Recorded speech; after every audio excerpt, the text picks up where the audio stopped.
معزز سامعین کرام اور میرے پیارے اسلامی بھائیوں اور بہنوں، دین قویم کی ایک نئی ویڈیو میں آپ کو خوش آمدید۔ ایک قاضی اور جج کی زندگی میں بسا اوقات ایسے پیچیدے مقدمے آ جاتے ہیں جن کا حل انتہائی مشکل اور دشوار نظر آتا ہے۔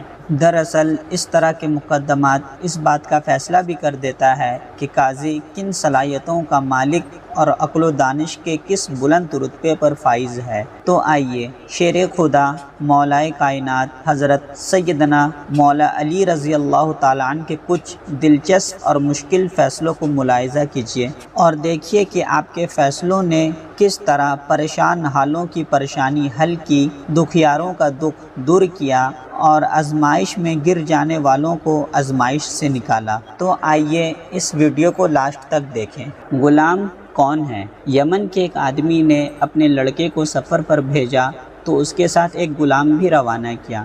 راستے میں کسی بات پہ دونوں میں جھگڑا ہو گیا۔ کوفہ پہنچ کر غلام نے یہ دعویٰ کر دیا کہ یہ لڑکا میرا غلام ہے اور میں اس کا آقا ہوں۔ یہ کہہ کر اس نے لڑکے کو بیچنا چاہا اور سوچا کہ میں اس لڑکے کو بیچ کر آزاد بھی ہو جاؤں گا اور مجھے پیسے بھی مل جائیں گے اور مجھے کوئی پکڑ بھی نہیں پائے گا، کیونکہ مجھے تو یہاں کوئی جانتا ہی نہیں اور لوگوں کو پتہ کیسے چلے گا کہ کون غلام ہے اور کون آقا ہے۔ ادھر یہ لڑکا بھی پریشان ہو رہا ہے کہ اب میرا کیا ہوگا، مجھے کون بچائے گا، کون میری مدد کرے گا، یہاں تو کوئی مجھے جانتا ہی نہیں، اب میرا کیا ہوگا۔ دونوں جھگڑا کر ہی رہے تھے کہ وہاں لوگ جمع ہو گئے۔ لوگوں میں ہلچل شروع ہو گئی کہ اب کیسے پتہ چلے گا کہ کون غلام ہے کون آقا ہے۔ تو لوگوں نے کہا یہ مقدمہ مولا کائنات حضرت علی رضی اللہ تعالیٰ عنہ کے پاس لے کے جاؤ۔ جب یہ مقدمہ